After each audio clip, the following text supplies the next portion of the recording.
And the panel in the studio breaks down those events, and you also have a chance to be part of this big show. A lot happened this week.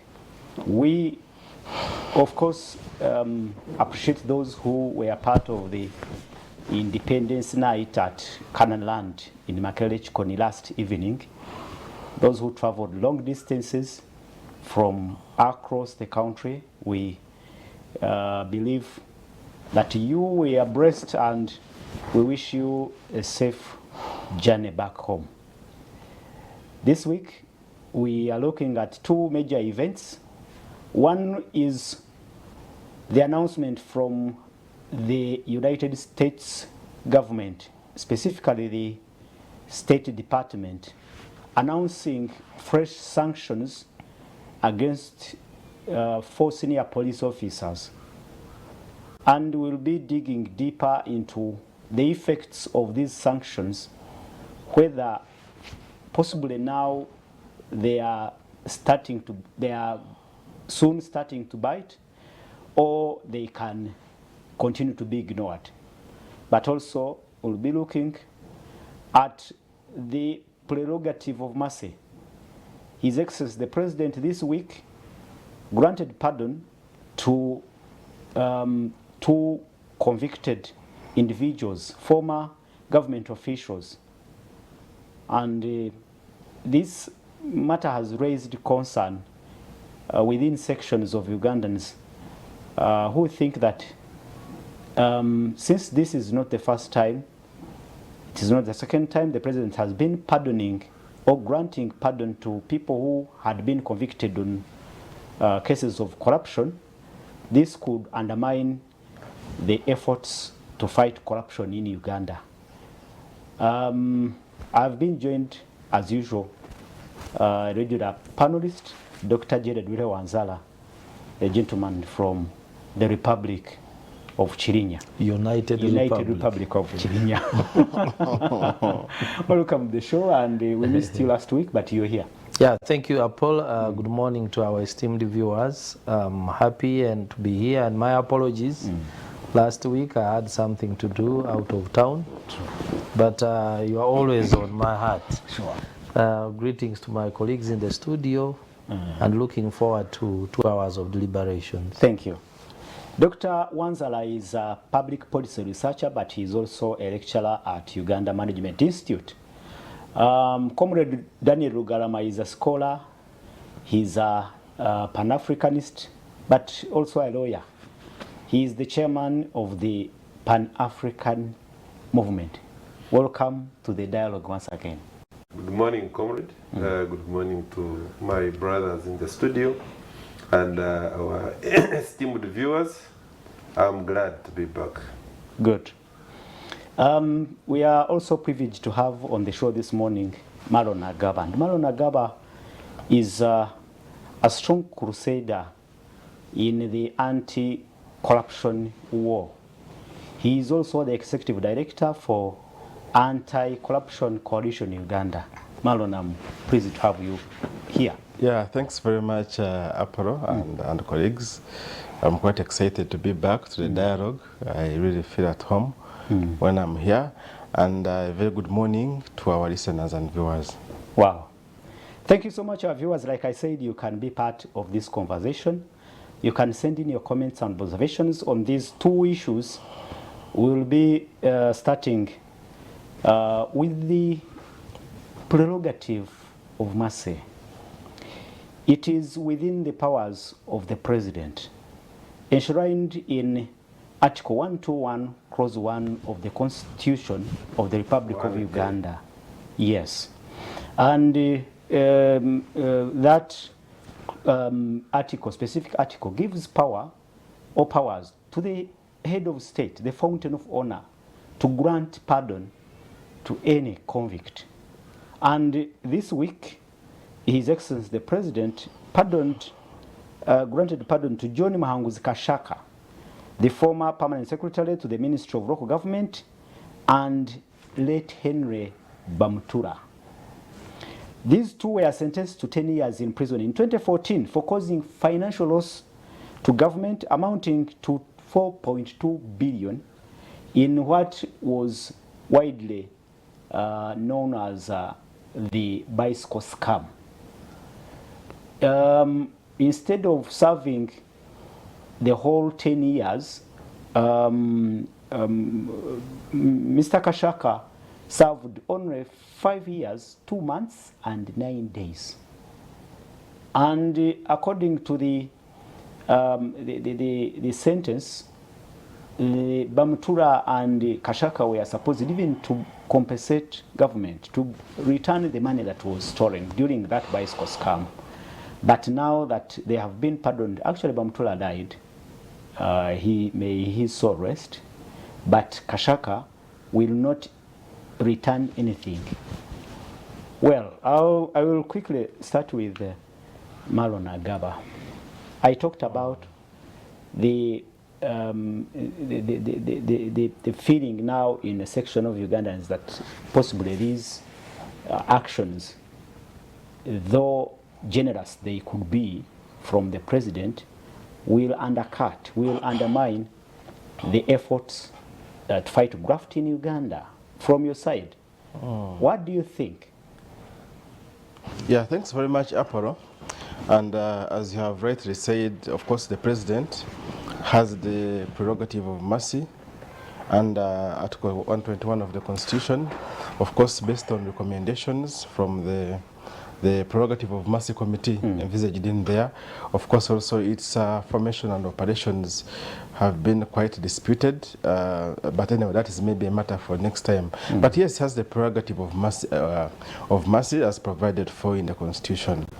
When you look at the case of Kashaka, I don't want us to look at it in isolation, because I think now it is becoming like a trend, because before him we had the case of Jimmy Rwamafa. Yeah. If you remember the case of Jimmy Rwamafa, who was the former permanent secretary, the Minister of Public Service, where around 165 billion shillings that was meant to be gratuity and pension for former workers of the East African community was swindled and embezzled and stolen.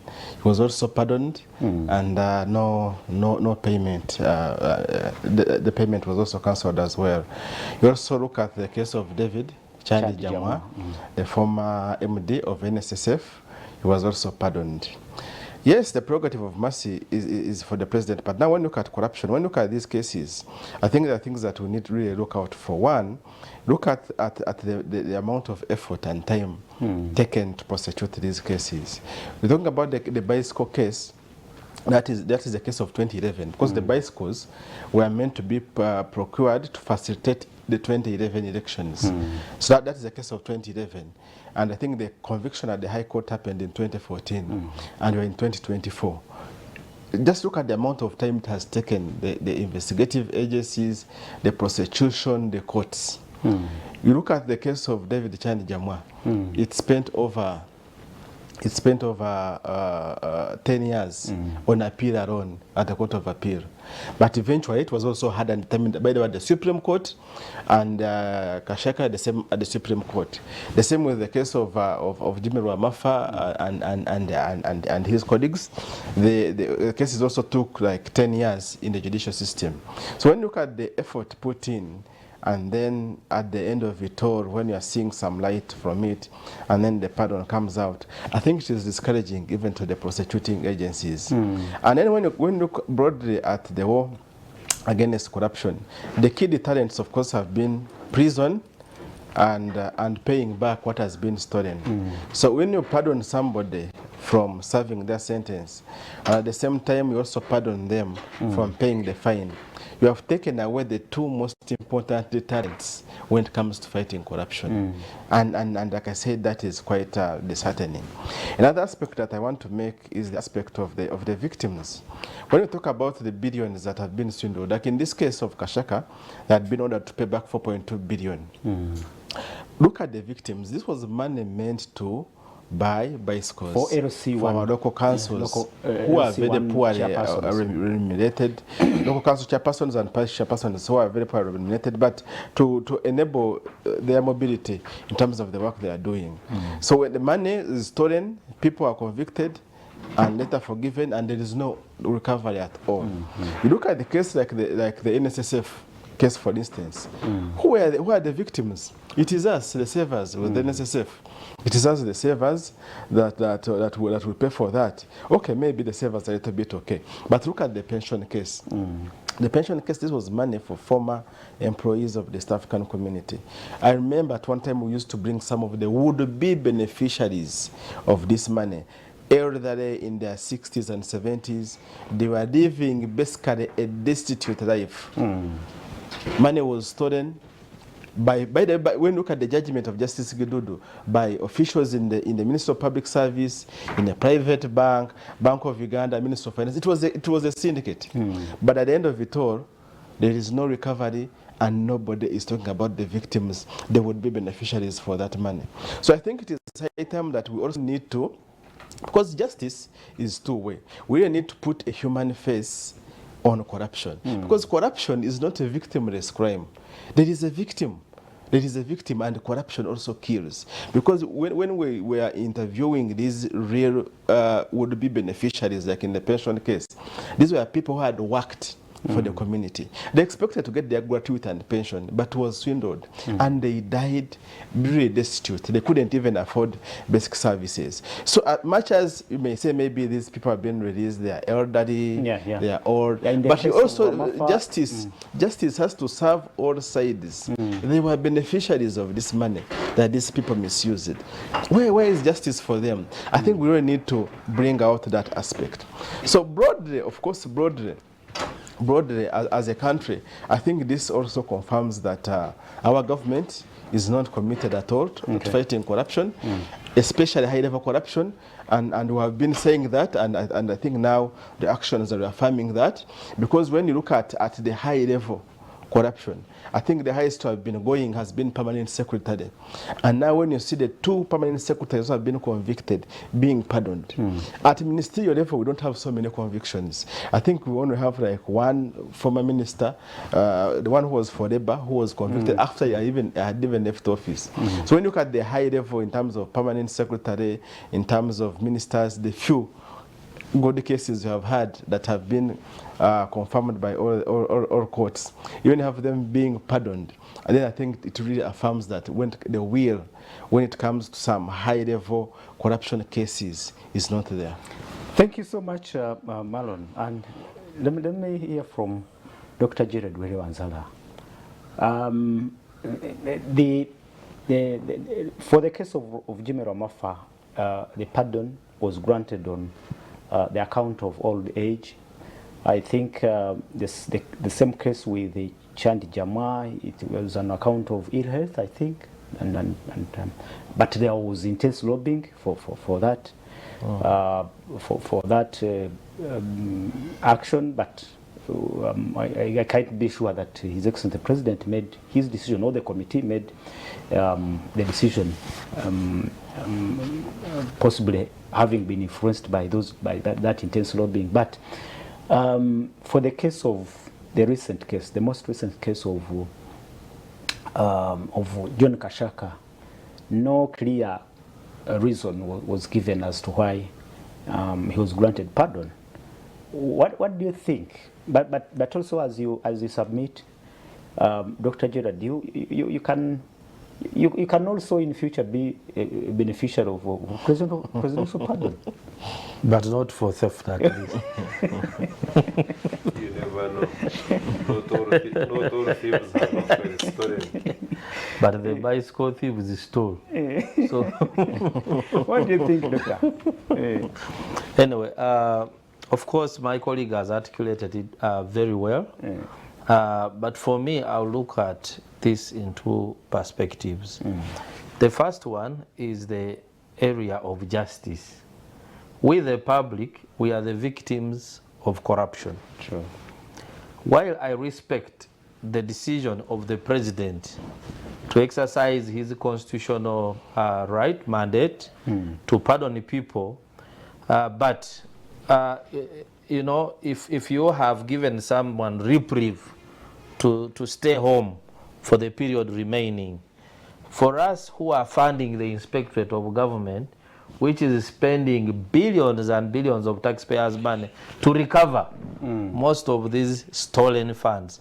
The other day, the Inspector of Government said in the last quarter the last quarter of 2023, they were able to recover only 2.4 billion. Yeah. Now, if a whole institution that we are funding, one, to prosecute, to recover, spending billions of, hundreds of billions of shillings, is declaring 2 billion as an achievement of what they have recovered, I think it is a loss. The cost vis-a-vis the benefit to us as citizens of the country. And so if there's a reprieve, you have gone home, probably we should see the wealth that you have, and we can auction them and we recover, so that we give justice to some of those who lost. And of course, there is also credibility issues on the committee. There's a lot of lobbying that goes on. We are sure. Why is that? This pardoning is rarely given to people who are unknown. Sometimes who may have committed very, very small offenses. Probably a woman might have stolen a banana because the children were very hungry. And so she has served probably 3 years, but she's still serving in jail. So the lobbying and then the people who are often released, I think there is bias in terms of executing of their mandate. But what am I communicating? That one of the biggest cancers as a country we are facing is graft. We can give it all names: corruption, nepotism, but the fact is that it leads to theft, favoritism, and so forth, and it causes other people to suffer. So as a country, I believe that beyond this pardoning, we need to be very, very serious. There's also a trend that has grown in the country. When the corrupt are being prosecuted, you find people lobbying, or we the people of Teso, our person, we the people of so and so, let the president serve. I really do not like this, and I don't entertain that. People should lobby the president, should lobby powers to be forgiven. I was even shocked just recently when the MPs who were involved in cooperatives scandal. This was huge amounts of money, appropriated to compensate the farmers who are doing a lot in building this country. But their properties were lost. If you go to Masaka growers, their land was taken, so many. And then a few people came and shared this money. Now when they are jailed, we saw even one of the civic organizations here, if I may call it, of course I know it is a political organization. PLU. Yes, where the head of it said, why can't they release our person? Why is Muse still keeping this person in jail? And after a few days, that member of parliament got out of jail and actually celebrated, and the celebrations were really big. So I think it's like we are grabbing from that, then spitting on the victims. So for me, I believe even the punishment should be stronger. It doesn't matter whether someone is my relative or my tribe or what. After all, even in the families, we can be a number of children, but you find there's a thief, and the thief does not steal for all of us. So for me, I believe in exercise of the mandate, the president should pay attention to the victims, how they feel about it, and with the taxpayers, the cost that is being involved in fighting corruption. From your submission, Dr. Gerard, are you saying that possibly the law that provides for prerogative of mercy is being abused? The law has no problem because it's not the first. President Museveni is not the first one to be given that in the law to exercise. It has always been there. But I think there are certain people who are supposed to support the president to exercise this who abuse it. And of course, in the society that we are living in, you don't rule out lobbying. It goes on. I come from Eastern Uganda. The issue of Jamwa has been known to as a serious political issue. As you know, the mom is a strong cadre of the NRM, Tezera Jamwa. She has been an iron lady of NRM in Eastern Uganda. And of course, there are also people who are saying Jamwa's punishment was so heavy because he was convicted on selling securities before maturity, but he did not steal the money. And then they keep on comparing and saying there are those who have stolen, like the pension funds thieves stole over 100 billion, like he has talked about. There are those who have caused government losses through compensations by the Solicitor General's office and so forth, where someone goes, walks in, knows, and is compensated hundreds of billions for something where did not pay in money. I know the president has documented that.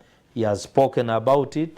So we have those, and so that maybe in this we need to examine the way we are fighting this whole scourge. So you also of believe that such actions may undermine the efforts in the fight against corruption?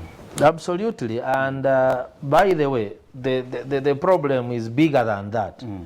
We have a case of the chief administrative officers, for instance, who are accused of corruption. The local people write to local government. Investigations are done by the ministries, but instead a problem is transferred from one district to another. There are those we think that maybe they are this workstation, they should be investigated, suspended, interdicted, but instead of investigating, the problem is transferred to go and create more problems in another district. So it is bigger. It is bigger. Dr. Rugarama, you looked at the sentence that was handed to this gentleman by Lady Justice Catherine Bamwemerere, 10 years, but also compensate government for causing that financial loss. From where you're sitting as a lawyer, imagine Lady Justice Catherine Bamwemerere, after 5 years, he receives the news that the people she handed this sentence had been pardoned.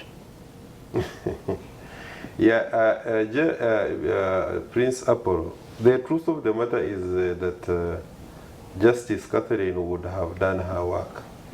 So as far as delivering justice is concerned, nobody can blame her. And maybe at another level, as a human being, I don't want to think for her, but it is not the first time that the president has, for instance, exercised that mandate of his. And what we could now be looking at, like at one time, the current Inspector General of Government then was saying, he said the problem we have is not the president doing his work, is that we have got legislation which empowers the president to do a lot of things. So there is too much power around the president.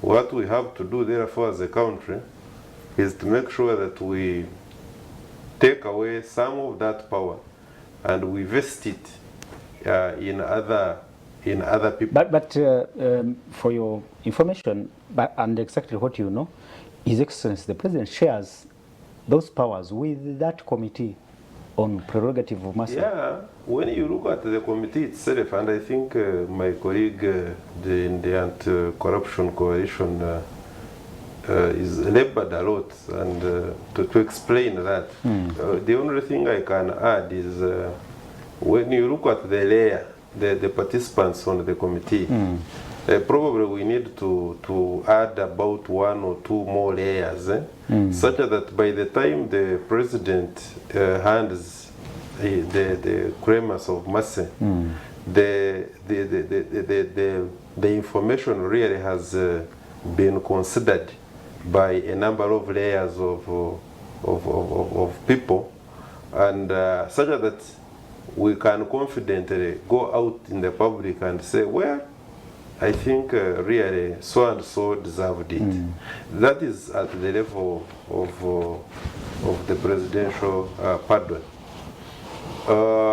So that would go pass as my recommendation that probably we need to look at enhancing. And add an additional layer. Add some 1 or 2 layers, such that by the time the president makes a decision as far as the presidential pardon is concerned, then we can really comfortably sit and say, no, I think that this is okay, because really a number of eminent people, responsible people have looked at it, and they have taken a proper advice to the president. So the president, in exercising his mandate, he has been properly informed. That is one. Now, 2, I have been here before, not once, not twice, to say that NRM, I am not the official spokesperson of the movement, but I am a well-wisher. And I have consistently said that one of the problems that beset NRM is corruption. I'm not going again to sit here and face the audience and say we are doing very well as far as corruption is concerned. We may have gotten it right when it comes to security. We may have gotten it right when it comes to not discriminating and respecting the gender balance and that kind of thing. But the issue of corruption, which formed part of our 10-point program, now 15-point program, I think is still a big challenge, and we need to do much more than we are doing right now. A number of NRM seniors have talked about this corruption, which is not necessarily only stealing of public money, but some form of nepotism, all sorts of things in there. Probably even somebody would come up with an argument that, look, even the people who were pardoned, all of them, they are from Western. The one was, Ekbamtora was posthumously pardoned. What happens is that... So you also agree that indeed, to some level, to some extent, these presidential pardons undermine the efforts in fighting corruption? You see, yes, certainly they do, because, but maybe we can't blame the president for exercising his mandate, because usually, and my brother here, Dr. Jared, was talking about a lot of lobbying. Lobbying is everywhere. Even when you look at the so-called developed economies in America, where in Europe, there is a lot of lobbying. It's all about lobbying. Yeah, but yes, lobbying is okay, Comrade Gulama, lobbying is okay. But on which matter? We are facing a monster, corruption, the biggest challenge to development in Uganda now. And here you have actions that undercut the efforts against corruption. You see, Apollo, this is what I'm saying. I cannot condone corruption in whatever form it manifests. And I have repeatedly said here that one of the biggest problems that NRM is faced with is corruption-related tendencies within our government. But at the same time, sometimes because this corruption monster is such a huge thing that one would even think that 10 years is even not sufficient. Probably the audience outside there would want to pick stones and stone some of these people. No, the anger is at that level. But let's not degenerate there. The point here is that we need to do more than what we are doing as a government right now. But at the same time, talking about the presidential pardon, it's almost not good manners for us to say the president has probably pardoned so many people. We need to prescribe remedies. And what are some of these remedies? This is what we have just talked about.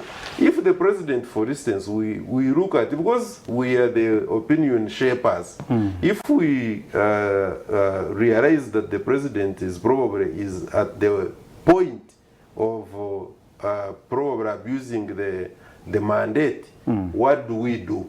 Like the former IGG I was talking about, how she proposed even before she joined the government, that we need to do something about the powers of the president. Let's put layers so that the president is checked. My point, after saying that, let's, like for instance, I pass on the challenge now to the anti-corruption coalition. These are some of the private members' bills that should be coming up. You say, no, we have studied the constitutional mandate of the president in as far as the presidential pardons are concerned. We are of the considered opinion that we need to add extra layer 1, 2 in order to check sometimes the temptation of the president. Won't that be perceived, especially from your group of the NRM, that this is also undermining the president, trying to trim the powers of the president? I am here, I'm NRM, and it is me who is bringing it. Why should you think the worst of the NRM people? we are sober. We are sober. It's just that there are people within our ranks. Yes, Ambassador is on hot plate. I mean, being accused of undermining the president, possibly. Who is that? They could face the same fire.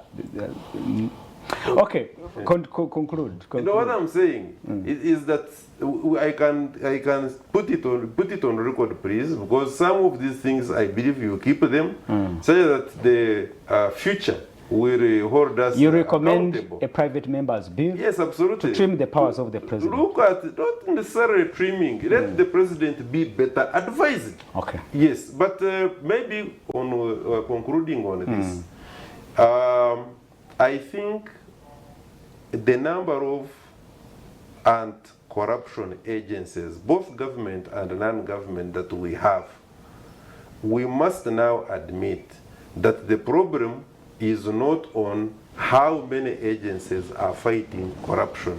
The problem is the will to make sure that the few or the many agencies that we have, there is the both political and non-political will to step onto the brakes and stop this corruption thing, because we know the cost of corruption, social, political, and otherwise, and it is something that if we do not stop today or even yesterday, is going to greatly run this country down. Thank you so much, and viewers, we are still looking at the presidential pardons in relation to several individuals who have been granted pardon, but specifically those who have been on conviction because of corruption. And we are asking if these actions from the president may send mixed up signals to those who are in the fight against corruption.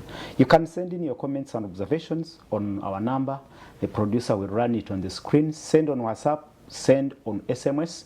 Let's hear what you say about this very important issue. Marlon, to what extent can these decisions impact the fight against corruption? What can we expect now as these cases keep reoccurring? You talked about Jimmy Ramafa, you talk about Chandi Jama, and now John Kashaka. We don't know who will be granted bail next, or granted pardon next. To what extent is the impact of these decisions? One, I think I've already explained the amount of effort and time and resources that are invested by these anti-corruption agencies to prosecute just one case. And remember, Uganda, we have a conviction-based system that even before you can recover anything, unless it's a pre-bargain, it has to go through the court system. And I was giving averagely, it is taking 10 years for a case to move from the High Court to the Supreme Court. It's a lot of time. Giving an example of the case of Kashaka, it's a case of 2011. And it was just concluded last year in 2023 October. Look at the case of Chani Jamwa, just that case alone spent 10 years at the Court of Appeal of Jamwa.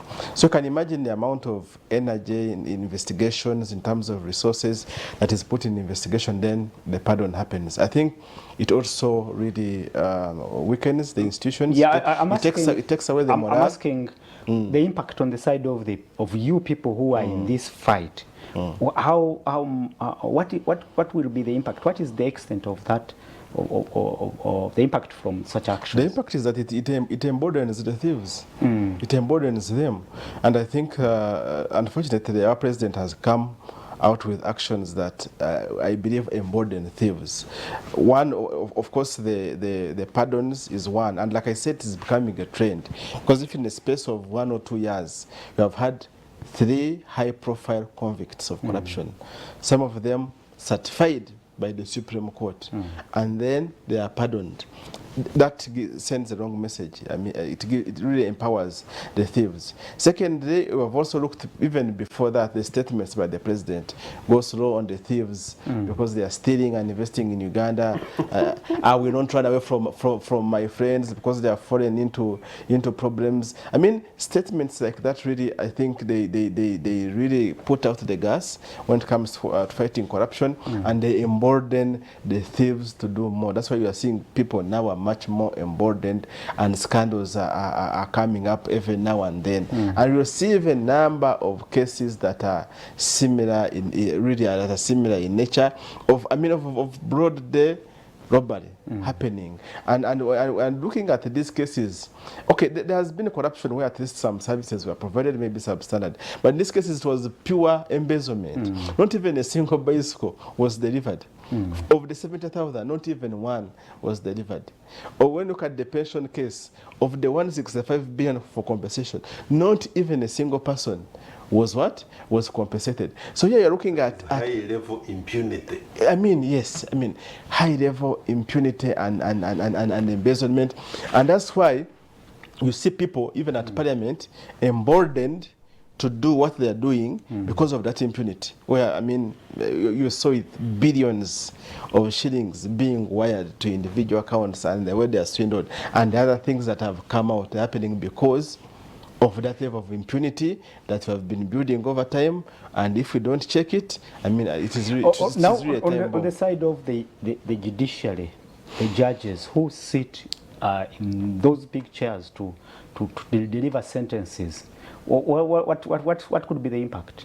I mean, I think it is so heartbreaking because you gave this case. The case came from Justice Catherine Bamgemedire in 2014. It went, I think, to a quorum of around 3 or 5 at the Court of Appeal.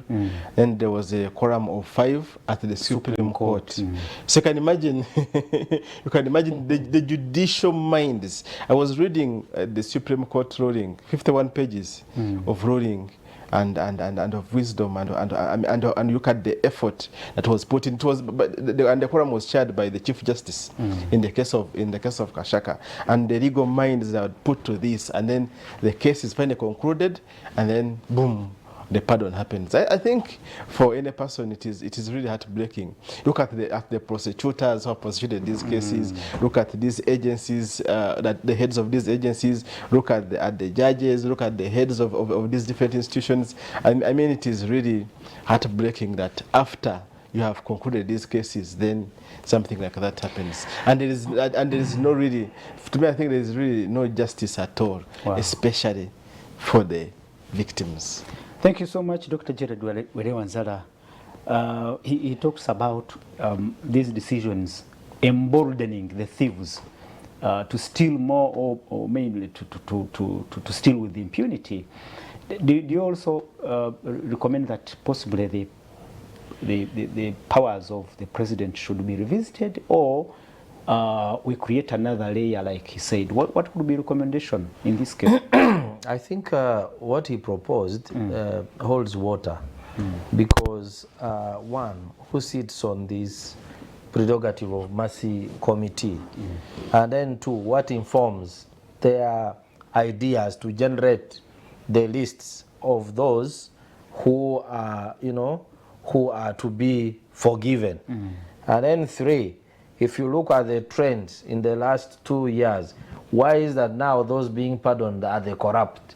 From from the Jama issue, the pension thieves, and now we are here. So it might become a practice that because these guys are alleged to have stolen, okay, they are convicted of stealing money, and therefore if I belong to this committee, then I am lobbied, I believe I may get some money, a cut out of what they stole, and they will be set free. It becomes like a business. Since they will be freed, and also what they are supposed to compensate the state, they will not compensate. So if I stole 10 billion, and then I gave some people in the committee 500 million and I'm pardoned, and my assets are not sold, someone is in business. So if he talks about creating another layer, probably it can hedge, it can protect us from that kind of manipulation. But going on the issue of emboldening, yes, we have all these anti-corruption efforts. Actually, one of the mistakes most governments do is creating so many anti-corruption agencies. You'll find we have PPD, okay, so which focuses on procurement to reduce corrupt tendencies. We have Inspectorate, which is overall. We have Office of the Auditor General. We have State House Anti-Corruption. So many agencies that seem to compete against each other for attention, for political will. So eventually you find that you are spending more, but the efforts to recover or to convict become less and less. And then you see that people used to steal in tens of millions. They went to hundreds. Now they are in billions. As demonstrated by the cooperatives cash, 9 billion, 5 billion. It means they are becoming stronger and stronger, and and corruption will have a very strong future because more allies will join, knowing that it is easier to manipulate the process. Now, going to the strategies that we are using to fight. Of course, we are much more focused on prosecution, investigations and prosecution. We are not paying a lot of attention in strengthening the ability of other stakeholders, non-state actors to participate. For instance, we know that the petitions from citizens have been increasing, as I saw from the IGG's report, which was tabled before Parliament, but we need to do more. If you see, there's a lot of corruption going on at every level. So if there are only maybe 1,500 petitions from citizens, I believe we need to do more so that we involve the public, and then also the education of the ordinary citizens themselves, so they stop glorifying corruption. I saw all the MPs who were freed from prison held huge processions. People were dancing, praising them, and going to eat pilau. People need to understand that if I'm eating that pilau from this guy who has just come from Luzira for stealing taxpayers' money, then what will happen to the next? And this person is in charge of appropriating the budget in Parliament and in charge of monitoring other agencies of government, so that people know the implication. We don't have civic education in Uganda, not even a policy. Since we made the constitution, we are not interested in it. But you see, every society gets the quality of the citizens and the leaders it deserves. If there is a gap, we expect one day a thief could go to State House, because that is the society we are trying to build. Thank you so much, our viewers, and it is It is the issue of the prerogative of mercy as enshrined in the Article 121 of the Constitution, and the concerns are that these actions may eventually undermine the efforts against corruption, as many more convicts of corruption are being pardoned. But well, let me get one quick recommendation from you, Agaba, before I get Comrade Rugarama to conclude. What could be your recommendation on this as we move forward? On the prerogative of mercy or broad? Now, on the whole issue, how it can be handled now that it is a concern. Okay, one, of course, on the prerogative of mercy, I think Comrade Rugarama has already explained well. We didn't put in some other measures. Checks. But if, I think when you look at Article 21, it says that there will be a committee chaired by the Attorney General and 6 other members appointed by the President. I have tried to check, and from my recollection, I haven't known that committee being fully constituted. So can you even start with that? Can we have a fully constituted and known committee, and can we have clear guidelines of how the committee does its work? I think for a start that will really be helpful, because the Constitution talks about forming a committee that will make recommendations and advise the President. But up to now, we are not sure whether the committee is there or not and who is making those decisions. So I think that should be the start, and then we can have other processes. But of course, broadly, the two things we have been advocating for are the things that have been really thrown into the dustbin: recovery. If you are to be effective in the war against corruption, you need to take away the motivation of the corrupt, which is the proceed. It is the gain that they have gotten from corruption. My brother here was giving an example of the IG recovering 2.5 billion. 2.5. And that is an entire, let's say it's in a quarter. Yeah. In a year it's 10 billion. The same IG says that we lose 9.14 trillion each and every year to corruption. That is not even 1% in terms of recovery. And by the way, even if you add all the agencies of government, including the State House Anti-Corruption Unit, the ODPP, all of them combined, we don't reach even 30 billion. So still it is not 1% in terms of what we are losing. So the moment, and then you see these cases that have been concluded, and there are orders for recovery, and then boom, each and everything is forgiven. So the moment we don't take away the motivation, which is the proceed, and we can never be effective as a country, because you see, corruption is a game of numbers. Somebody will calculate, if I can steal 10 billion and I can use 1 billion in the processes of getting lawyers and juggling the judicial system, I can have my 9 billion to do what? To enjoy after prison. You get it? Or if you can get a pardon, you can come out and enjoy. So if we don't take away their motivation, which is the proceed, then we can never be effective as a country. And I think the earlier we worked on that, is better. Some time back, we proposed what we called the Proceeds of Crime Bill. And the work of that bill, or if it became a law, was to enable government make recoveries, either in criminal cases or even what they call civil forfeiture, where you have assets that you cannot explain how you acquired them, then the state can take them away from you until you can be able to explain how you acquired them. But that bill, by the way, the Ministry of Ethics and Integrity had worked on it. It was going to cabinet, but the politicians killed it somewhere.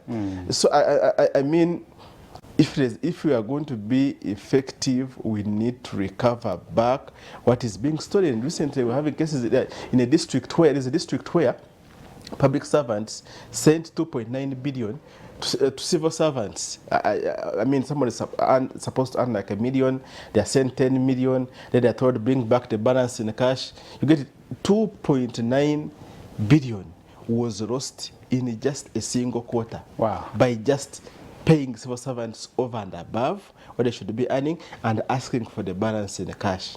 These civil servants were interdicted as the investigations went on.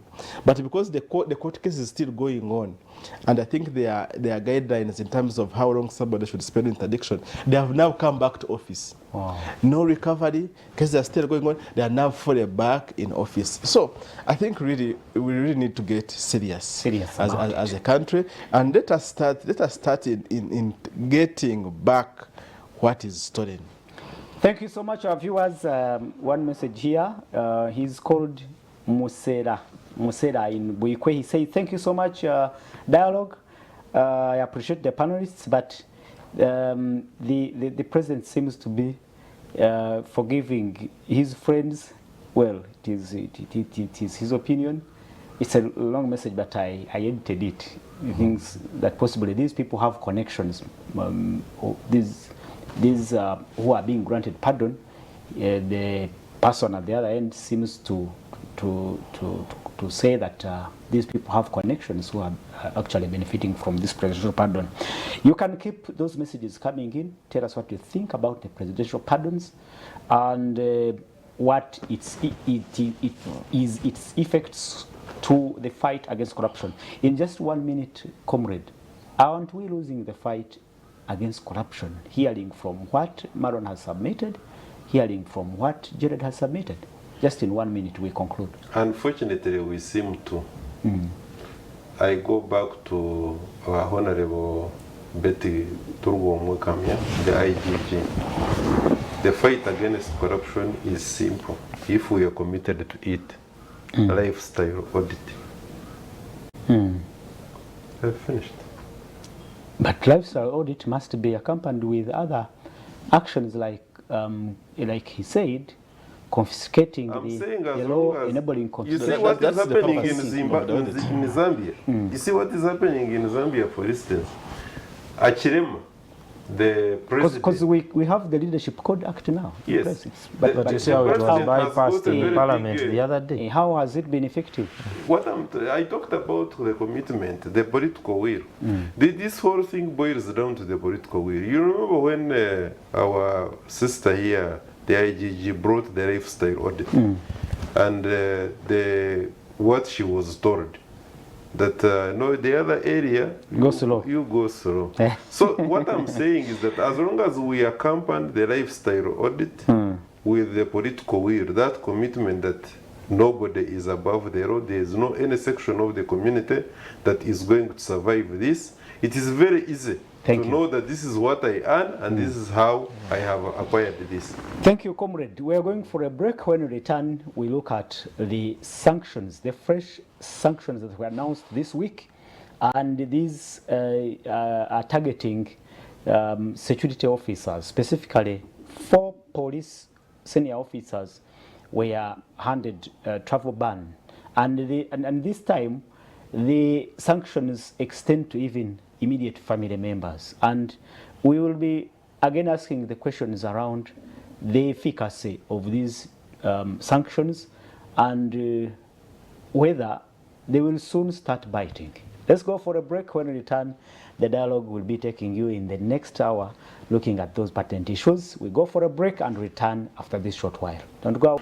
Welcome from the break. This is the dialogue. My name is Prince Apollo. On the show we have Dr. Jared Wanzara, public policy researcher, but also a lecturer at Uganda Management Institute. We have Dr. Daniel Rugalama. He's a scholar, a lawyer, but also the chairman of the Pan-African Movement. We also have Maron Agaba. Maron Agaba is a strong anti-corruption crusader working with the anti-corruption coalition Uganda. He's the executive director of that coalition. We are looking now at the sanctions which were announced by the US State Department this week, targeting 4 police officers in Uganda: Bob Kagarula, Alex Mwine, Eri Womanya, and Hamdan Twesje, over alleged human rights abuse. The sanctions highlighted cases of torture, human degrading acts by security officers, and these are senior police officers. And it's not the first time the US Department, together with their partners, are announcing sanctions, travel bans, and these travel bans now extend to immediate family members of the affected individuals. And we still ask the question about the efficacy of these sanctions asking whether the sanctions will soon start biting, or they can, we can continue to ignore them. Dr. Gerard Wera-Anzala, you can kick off the discussion. Tell us what you think these sanctions, maybe the effects of these sanctions, because they now target specifically security. Let's talk about now on security officers. Well, these may not be top officials, but already we have even other officials, including the General Peter Erweru, General Kale Kaihura in his retirement. He has sanctions. The former head of CMI, Abel Kandiho, and others.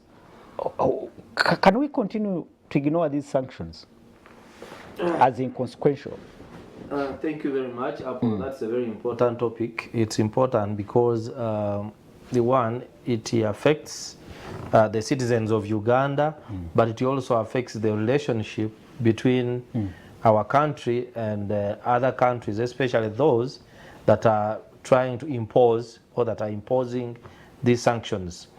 In the history of sanctions, we know that they play a number of roles. One is to influence.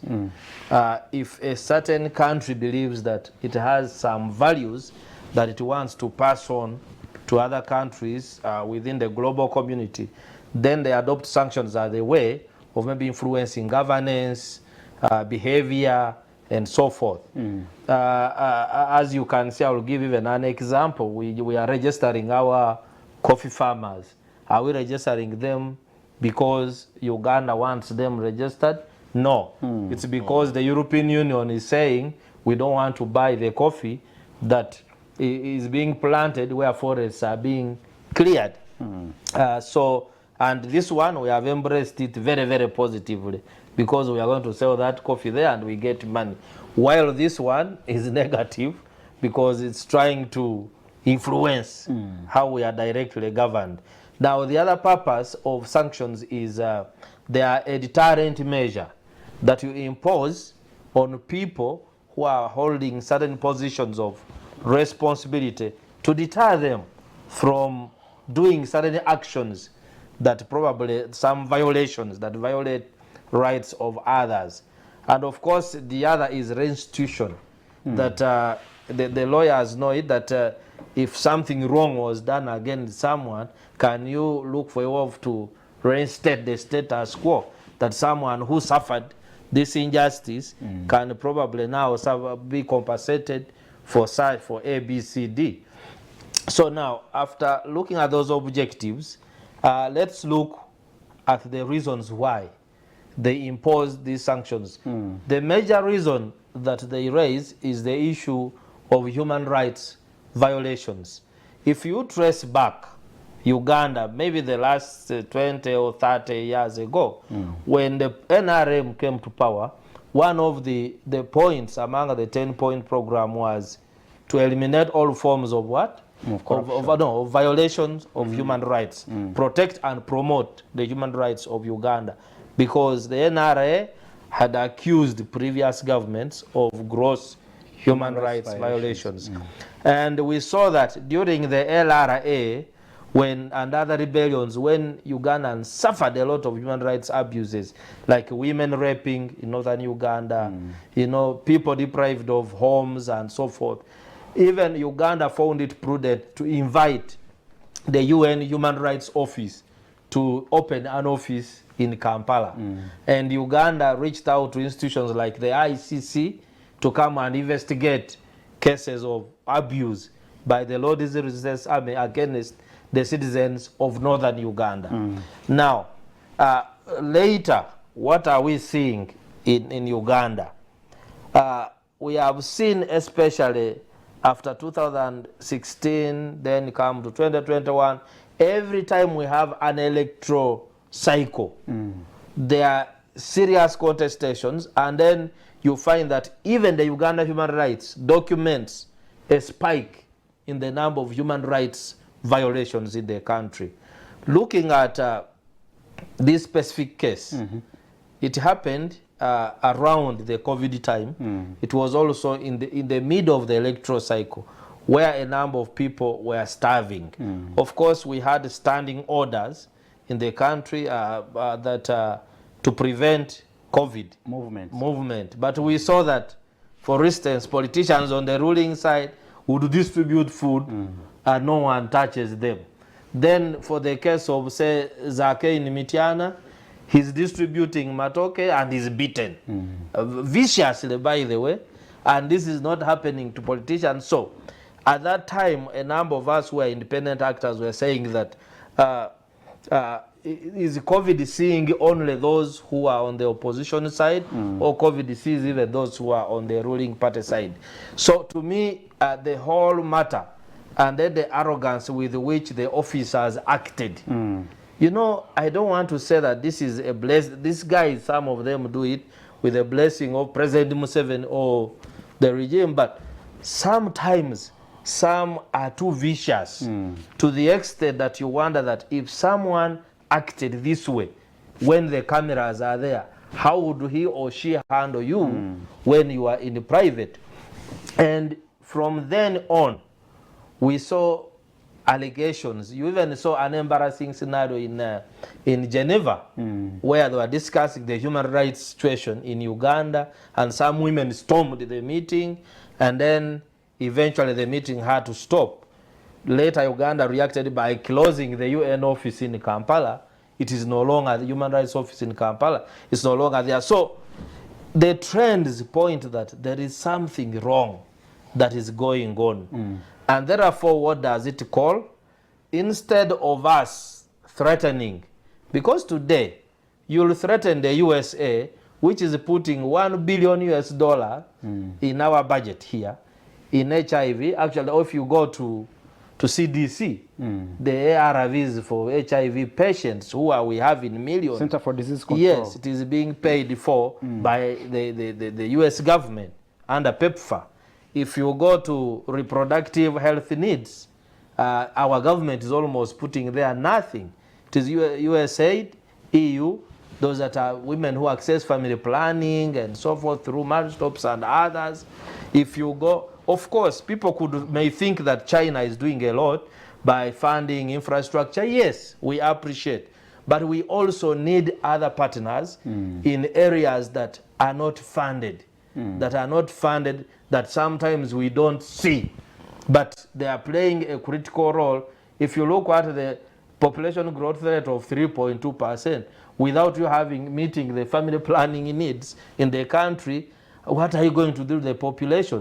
When now the thieves we are arresting are 14 years, 15 years. So to me, we need to do a reflection on how are we governing ourselves, and then two, what principles and values are going to govern our foreign policy, which sometimes we call development cooperation policy. You see, you envisage a situation where we reach a point and the sanctions will bite, contrary to what we have been, what has been our responses, that we don't even need to travel to your countries. And yet, travel bans are and you know, we are behaving like the animal farm, which you know very well. We say, what am I going to look for in Europe? It turns out your children are all in Europe studying there. As you are talking like this, saying we shall go to our friends Russia, we see your granddaughters graduating in Europe. You know, people have realized, before we know it, we say that we hear information. Some people have shared information with the president about people who own apartments in foreign countries, in Dubai and so forth. So who are you fooling? We know that at the end of the day, Western countries, by the way, contrary to the lies that are there, Western countries are still preferred destinations for stolen money of many government officials, either in Asia, in Africa, or in South America. Thank you. Comrade Rugarama, that has always been a response to these sanctions, that we actually don't have properties in your countries. We don't even need to travel to your countries. But but eventually we want to have our, for instance, now in the case of these senior security officers, we want them to acquire training in those countries. We want our kids to study abroad. Who is fooling who? Comrade, you will permit me address this issue from purely a Pan-African angle. One, I have always believed, and I'm fully convinced, that on the African continent, the African man can do these things for himself, and he does them even much better than the white man. I've got no doubts in my mind whatsoever that, for instance, in terms of the rule of law and proper governance, the African man historically and probably genetically is better disposed to show leadership better than the white man, because we have the history and we know how, for instance, the Africans have governed themselves vis-a-vis the other races. It's a pity that we have got a number of, I think, selfish individuals and at the same time overzealous. Because I find no reason, for instance, this particular incident, if we are tagging the designations of these 4 police officers to the beating of Honorable Zake. Honorable Zake, with all due respect, is also a young but sometimes cantankerous man, and he Who deserves a beating? Just a minute, I'm just submitting. Who sometimes can be very stubborn. But in all fairness, the police, and especially these four police officers being mentioned and given their offices, have got enough training to be able to know how to handle a man like Honorable Zake. I do not in any way condone the beating that Honorable Zake, from the wounds I saw thereafter, which he got, or any other person for that matter. Yes, it was during COVID, but he was not the only one. And look what he was doing. He was simply distributing food. We have got a crop, and this goes to my people in NRM. We have got a crop of NRM so-called cadres, in my opinion, who are actually negative, who have not appreciated the ideology of NRM, who do things on instincts and without reasoning, that have painted this regime in a bad light. I would want that we begin a campaign of weeding NRM of such characters, such that we can go back to a pedestal where NRM truly belongs. Is that the Kawukumis? This is proper Kawukumi. President Museveni was I don't know talking if they are infiltrating. Are they also in security agencies? Oh yes, they are there. They are in security agencies. They are in political actors. They are spread all over, and they will do it in the, because you ask yourself, any trained officer on camera, you yourself said it, on camera, go ahead and beat up a honorable member of parliament in the manner in which we see on camera, because for us we are not there, we just see it on camera. And indeed, like Gerard said, if you do it on camera in that fashion, what about if I'm off the camera? What would you do? And I don't want to say that those ones are the members. When they subscribe, at least by publicly, they say we are fighting for the regime. They are not fighting for the regime. They are fighting for the reasons God knows what. But having said that, I do not condone that kind of practice. I have never supported it, and I'm not about to change my stand in as far as clean leadership. And we don't need any lectures from anybody, white or black, on how to manage our affairs. We can do better ourselves. It is within us. We have that power, we have that capacity. We just I'm glad that my senior comrade, Comrade Zaverio Kahindo Tafire, said it when he was inaugurating the new IGP, Abbas. He said, you don't have to beat the opposition. You don't have to beat anybody for that matter. You can be professional and you do your job. I agree But why with him. do they continue to do what they do? It is work in progress. I have been calling upon my party, political and other leaders to make sure that we weed out and we deploy the proper cadres who are going to do the job. You beat the RDC, beat the DSO, beat the whatever you are, if you are doing it correctly according to the law, you will be So the sanctions were deserving. I have got to know. In fact, they should not just the sanctions. If I have a problem and I will address it, I have a problem with the sanctions because I have something to say. I hope you will afford me the time. Something to say about the sanctions, but I absolutely have got no problem with somebody who does something with impunity and does it wrong to be called to order. Wow. Whether that order is being issued by the white man or black man or whatever it is, I have no problem with it. Now let me come to, I told you that I'm going to address this issue from the Pan-African angle. Let me come to this aspect of sanctions. The bigger picture here is that the white man, especially the America, they have got their way of doing things. They have sanctioned, for instance, the state of Cuba. Iran. They have sanctioned Venezuela. They have they sanctioned along with Britain. They sanctioned Zimbabwe. And if you go deep down to analyze, sanctioning them for what? Absolutely nothing. Simply because those countries and those individuals, we are trying to do, or for that matter, they are still trying to do things according to the wishes of their very citizens. America wants to do it their way. Western capitals, Western Europe wants them to do, the rest of the world, to do things their way. If you propose to do things differently, they will want to show you that we are the big boys around.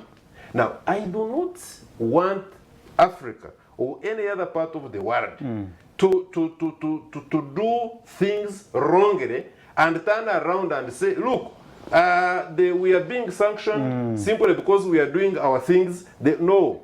Where it is wrong, I have pointed it out, and every good, rational thinking member of society will come up and say, no, look here, you are in a government position, and what you are doing is wrong. Comrade Rugarama, Don't use you admit that there is reason for America. I mean, there is reason here for America to impose sanctions. There is even a reason for Botswana to do it, sanction those officers. There is a reason for Haiti to sanction these officers. Like we have got reasons as Uganda, for instance, to sanction some police officers in America who have gone on the streets and killed black Americans or Latinos, or even their fellow whites. Think the illegal doing things with impunity, whether you are in America, whether you are in Britain, we have seen those horrendous. But why do we continue to ignore them as inconsequential, as time wasting, as what? I would want us to look at a bigger picture. In fact, I was thinking that we, even before they are, because you see, the problem for me, talking from the Pan-African point of view, I will tell you that the Americans are doing their sanctioning, the way they are sanctioning is not in good faith. It is modified. They want to show our leadership. For instance, they may have their bigger problems with our president. Problems, our president is now cooperating with the Russia, with China. They are sending signals. Now, when you mention this on such a fora, people will think that you are trying to be NRM, and probably you are not looking at. No, by saying we are trying to be NRM, is that you want to shield the regime from. I'm not, and I've made my case very clear. I've said I condemn that, but I'm also pointing it out because it is correct that our president is dealing with other people, not necessarily America. And America is sending a message by sanctioning the people who are around the president. They are sending a message that, look, we are trimming your wings, and maybe slowly, if it were within our power, we would also trim yours. But the point I want to make finally is that, look here, USA sanctions, at the end of the day, they are always looking at the bigger picture. If they were really honest in their sanctioning, they would have sanctioned Netanyahu, they would have sanctioned his Minister of Foreign Affairs and Defense. They would have actually sanctioned the entire cabinet. There is a cabinet called the Cabinet of War. The War Cabinet, War okay. Cabinet. Yeah. Comrade Grabber, thank you so much. I'll come back to you. Let me hear from you, Marlon. From these sanctions, not the first time, many more people seem to be in line to be to face these sanctions, because we have seen many who have faced the wrath of the US and other Western countries. Do you think at one point these sanctions will start to bite? I think one, what should worry us as a country is the frequency at which these sanctions are coming, because you have just had officials who are sanctioned for corruption, and then we have these sanctions being announced, and then of course there also information that more sanctions would be coming in. I think it should really worry us, the frequency at which officers in Uganda are being sanctioned. But to me, all this points to one thing. It points to impunity and failure of our institutions to do the work they should be doing. When you look at police, I've given an example of Zake. And I remember the pictures on TV of Zake and how he was tortured. Basically, he didn't even have a shirt, shirtless body, full of torture on the hands and the face, and the eyes could not even barely open because of torture. And that is not the only case. Look at the people who were tortured during the messages time, who were beaten by the borders. Remember the Chiboko squad and people who were beaten very, very badly. Nobody has talked about them. Remember the pictures from Narfenya. And the torture that happened there. Remember the stories of torture at SIU in Chireka. In all these cases, how many police officers have gone through a disciplinary commission, whether at the standards unit or in court, and have actually paid the punishment they have been prescribed for? I think the only attempt we had was with a few of them who were taken before the police court, and there were orders for demotion, but even the demotion never happened. Instead, they were even promoted.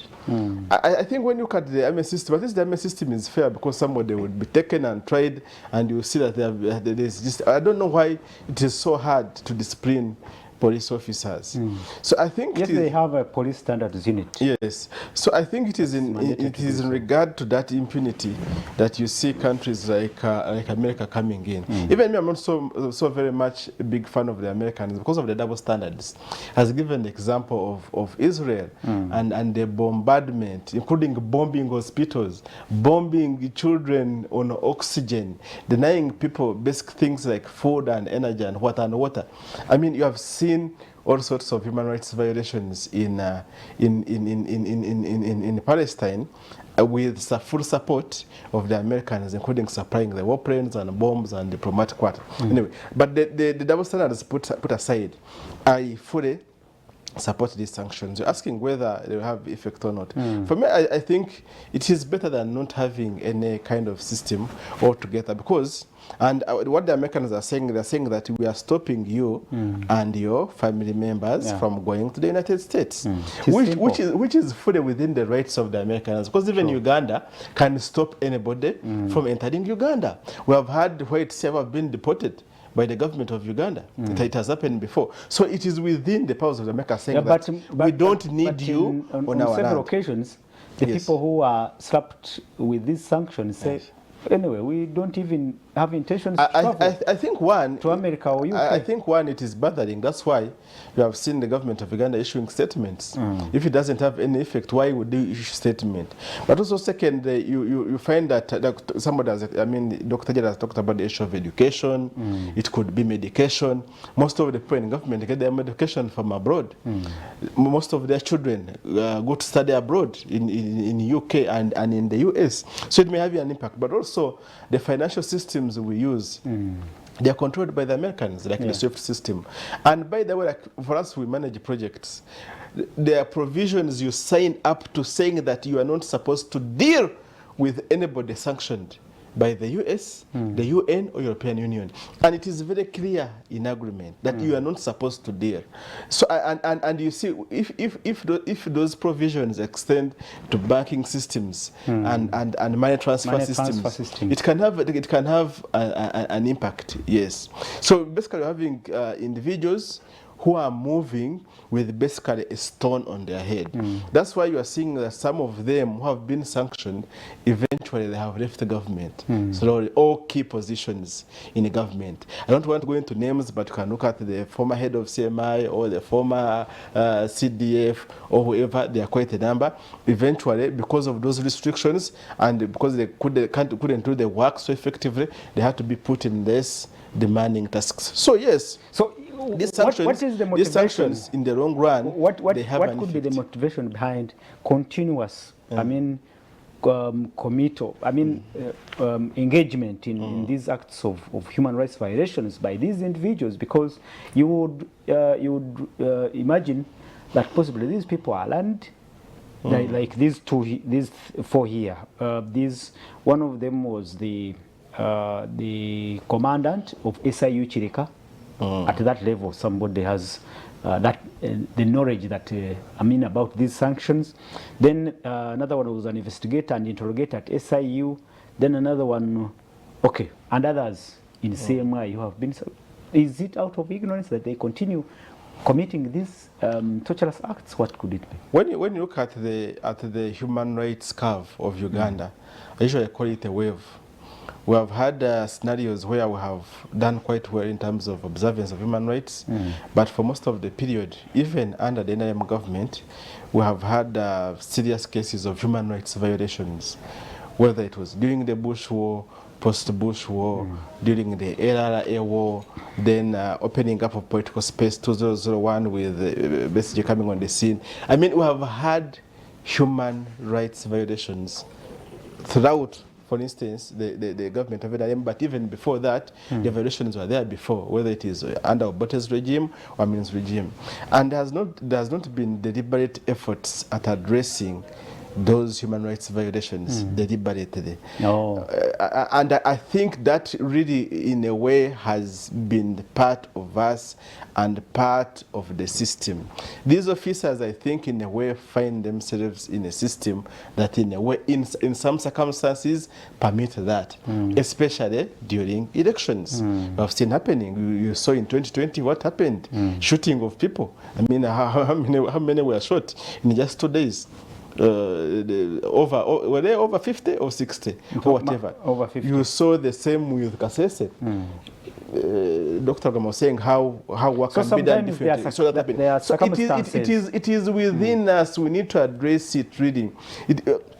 We have had a history of human rights violations, of forced disappearance, of torture of political opponents, of mass killings. Some of them not fully accounted for, and that is something that as a country we haven't come terms to address the causes and really have kind of closure to that. And that is part of the system, that there will be moments that emerge, and I just gave an example of elections, that will sprout out the violence and we see it coming out. So much as these officers, they're educated and they know the law and they know everything, when they're working in such a system, eventually they tend to tag along what the system really dictates. Thank you. Viewers, you can continue sending in your messages like a gentleman here. Good morning, Apollo and the panel.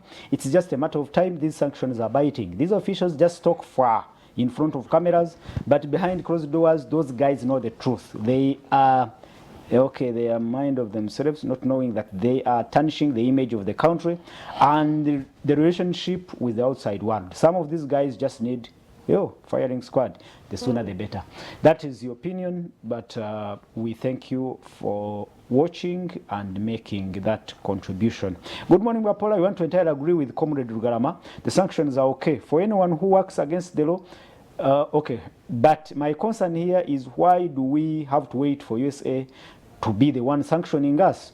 where our agencies to discipline the errant officers. So to me, it's our failure to punish our officers that these Americans also come in. I am Abel Kampum Zakera. I think that is what you said. Without a mechanism to bring errant officers to order, then there will be impunity. It will breed impunity, and then we'll keep. We haven't allowed our institutions really to work and do the work they should be doing. Like police has a police standards unit. We have the police council. Yeah. Okay. He says Ugandans have suffered during this regime, and it's high time they realize that enough is enough. Power to touch Ugandans is now. Okay. No more by those who think they have a lot of power, especially the armed forces. Edward Inseta, your message is somehow fragmented, but we thank you for your observations. He says Ugandans have suffered. Dr. Gerard, you've heard from Maron, and he talks about the failure for institutions to manage these issues, and it breeds impunity. But when will, do you have hope this will change? Because, like you said, for instance, on the issue of coffee, where we know we have direct interest, we oblige. Yeah. But for an issue like human rights, we don't. But there is something about coffee, before my brother Gerard comes in, there's something about this coffee. You see, we haven't dug deep to even appreciate some of these things. You see, there is now, from especially the so-called European Union, this thing about coffee, that we need the certificate of origin, that you are cutting down forests. That is now, for them, they are the biggest polluters. When they pollute, and we do not, they want us to cover for their sins. They now create a situation that is. But what's wrong? What's wrong with us protecting our environment? What's wrong? Just a minute. We are protecting our environment even without, because first of all, look at the levels of degradation. Ours levels of degradation and negative climate impact as from us vis-a-vis theirs. They have got no moral authority. Maybe we lack the authority and power to hold them to account, but we should not. That is why I think the African Union and us, the everyday thinkers, as far as the concerns and of Africa are concerned, are mooting an idea that we should take stock, everyday stock, to see what is happening in Western Europe and America, and then collectively from African Union we sanction this. That's a good idea. Wish you good luck. We sanction them. Dr. Gerard, talk about why, where we have direct interest, we oblige. Then here with human rights, we say we don't care. I think that can we keep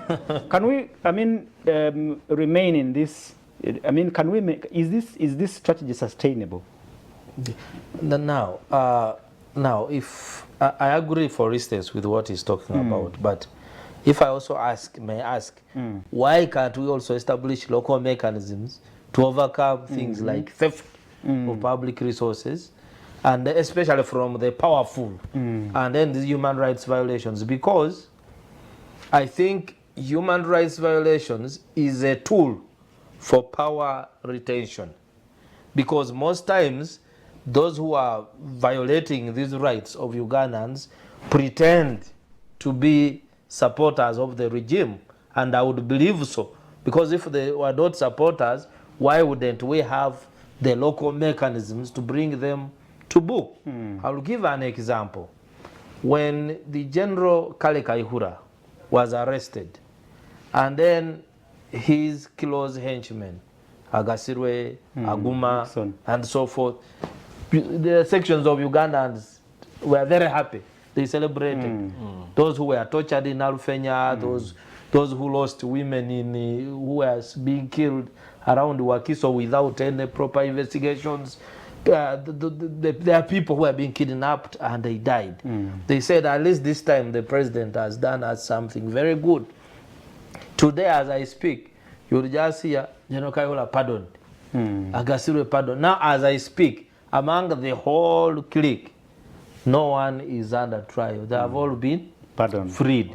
And yet the law for prerogative of mercy is after the processes have taken place and someone has been convicted.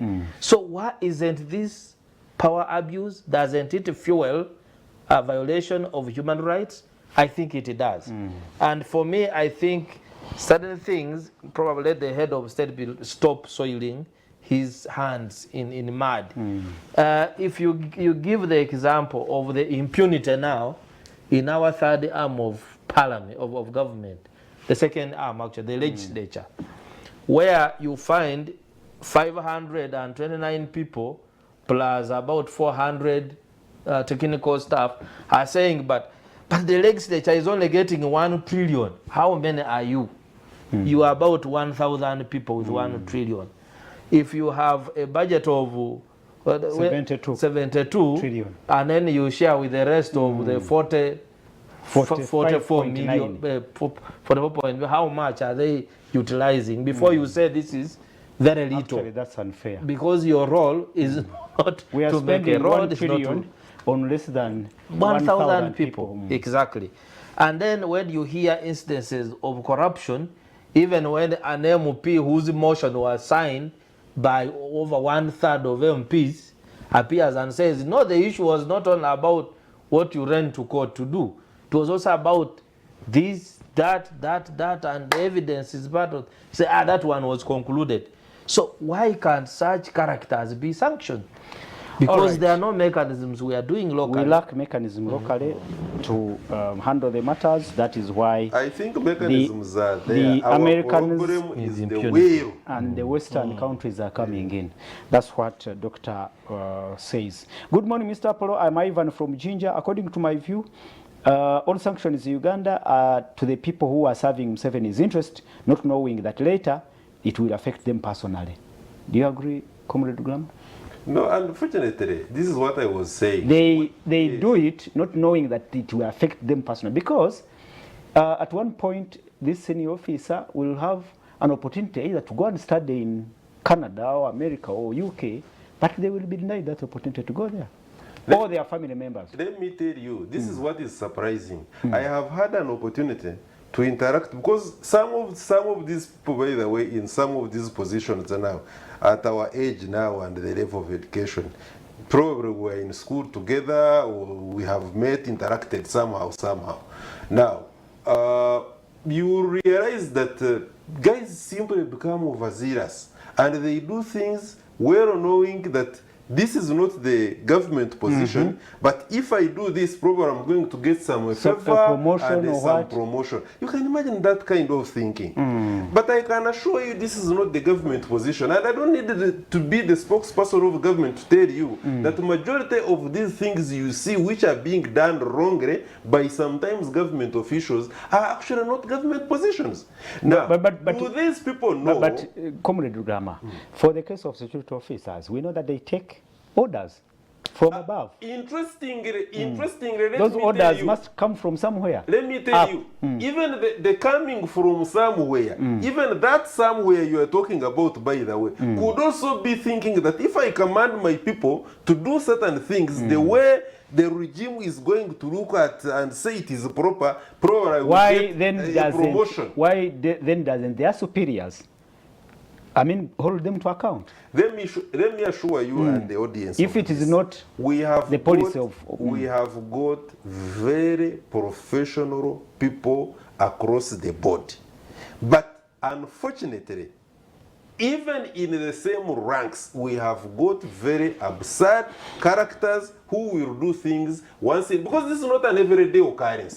If it was an everyday occurrence, if it was the routine of the profession of the forces, be it prisons, be it police, be it army, you would think and say yes, make proper conclusion and say this is what they do after all. No, these are isolated cases. Unfortunately, we seem to be having a trend, a growing trend, and we are concerned. We are saying, can we put a stop to this kind of nonsense? Maron, this time the sanctions extend to family members. Oh. Can that somehow somehow help hold these individuals to account? Because, well, if you are a member of the family and the family says, gentlemen, you are going to cause us problems, do you think that's a good strategy? Do you think that can somehow, in absence of institutions that can help hold them to account, do you think it's a good idea? Yeah, in the countries that have done well when it comes to fighting corruption, the family has played a very important role, and there are so many studies on that. Recently, I was reading a PhD thesis from Botswana, showing how family connections and values actually influence how people behave. And they're giving an example that in Botswana, when you get a job and start working, and within 1 year or 2 years you buy a very expensive car, build a mansion, the first person to ask you, where are you getting this money from, is your father or mother? Sure. Or That is brother or Botswana. sister. And yeah, and the How I PhD wish it was also done in comes to Botswana. Uganda. Yeah, so By the way, Botswana is sorry to interrupt, I'm just giving information. Botswana is a raucous carascas as far as the political leadership on the African continent Yeah, is concerned. it's so They different. class. They come as set a standard. yeah, so I'm trying to show you how important family can be in terms of upbringing, in terms of instilling moral values and values of hard work, values of discipline, values of integrity in children at a very young age, but also providing those kinds of checks and balances at an individual level. So I believe that if we are also to really make any steps ahead in terms of fighting corruption, really the family, the role of the family has to be strengthened. Can we integrate it in, can we somehow, is there a possibility that we also have a mechanism here in Uganda that can integrate family? I think one, you're looking at a family. We're looking at a family as a unit. I've met so many people who say that, for me, I cannot steal because my father told me never to take anybody's thing, and they still hold on those values. I've met people who have worked on the values of hard work, and they have hard work, they have integrity. But at the end of it all, we're having a family which is a unit within a broader context called Uganda. That much as and you may not implement that effectively in a context called Uganda that is extremely corrupt. And I can give you one example, that I can send my child to school, give them toys to play with, give them a sweater, and the next day they will come back without the sweater, without the toy. Where has it gone? Another child has taken it to their home, and you never see it again. You get it. So the next day you'll see a child also bringing something, because the story is you bring what is not his. And I kept telling my children, no, take this back. So much as it may help a family, 1 or 2 or 3 families, at the end of it all, we need to address the broader culture as a country, the culture of individualism we have adopted, the culture of selfishness, the culture of acquisition of money, irrespective of where I've gotten it from. I think we really need to start from the top. Thank you. Addressing the political culture that we need as a country, and then I think that can trickle down Is that your parting with the shot? clear will that you talked about. Is that your final comment, or you can make one in 30 seconds? I mean, that can be one of the comments, because I believe that, of course, the family is an important unit that we really need to target. But the family cannot work in isolation. It is within a context. We really need to address that. But coming from the top, I think broadly we need to look at the issue of will, because right now the will is very mild, especially when it comes to high level corruption. We need to have a political will, and when you look at even other countries that have done well in terms of fighting corruption, there has been will and leadership in terms of action and words from the top trickling down, not the other way around. Thank you so much, Comrade Rugama. Your parting shot in just 1 minute. We must clean our own house here in Uganda, because we have the capacity. We only have to have the will. The house of NRM. to do things. You know, the house, Uganda is our house. And tomorrow it will not be NRM, but we need to be good people. That's the most important thing. The bigger question about USA and Western Europe sanctioning us is nothing but an element of arrogancy, and we may not mind it, but we need to be clean ourselves to start with. Richard at Bwera Kasese border says some of the thieves in this government of Uganda are like a hen trying to swallow a frog. When it is impossible, sanctions were given to those people. When it is impossible. I think I didn't read the message well. Let me read it again. Some of the thieves in this government of Uganda are like a hen trying to swallow a frog when it is impossible. Sanctions were given to those people just because of Groot. Okay, I didn't get the last word, but thank you so much for watching and for making that contribution. Mr. Polo, the EU has got no more authority to tell us about conserving the environment. By the way, what is the EU doing is simply forcing us to export goods that are of good quality. Now that for them, they cannot produce goods that are not, due to their negative effects to climate. In Europe, I am Abel Keru. You agree with him, I think, and he agrees. Finally, from you. Finally, maybe, for me, this is how I looked at the whole coffee thing. It's like telling you that. But what's wrong? This is a if we improve quality, then we will attract. That is okay. More revenue that is okay. And a bigger market. For me, the issue is that whether this coffee came from where the forest was cleared or not.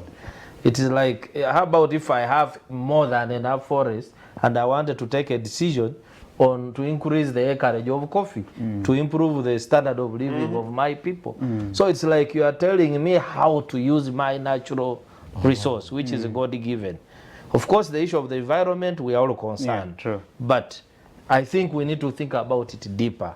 Then lastly, it was good you brought these topics combined on the same day, because right now, one of the biggest governance challenges we are having, one is human rights, and two is theft of public resources. You know, I say theft, we stopped calling it corruption because it would confuse people. But this is theft. So we need to look at decisive mechanisms of dealing with these two scourges. Yeah. And without that, we shall be waste time. But also, I want to tell people to stop tribalizing it, because I saw when these 4 officers were sanctioned, Asimwe, Womanya, you know, people started going in tribal and saying, you see, I said, you people should stop that. There's a time we are saying Acholi, Zedlangis, now you are saying Banyankole. Some of them are, no, I said, we are in the studio with Rugarama and them. They are not participating. So I think we should ignore that and look at the individual. Thank you. Thank you so much, our viewers. Our time is up. We thank you so much for being a great audience. Let's catch up again next Saturday in another edition of The Dialogue. Prince Apollo, the panel, Comrade Rugarama, thank you so much. Agaba Malon, thank you so much. And Dr. Gerard, thank you so much. Thank you so much for those comments, the production team and everyone. Good afternoon and God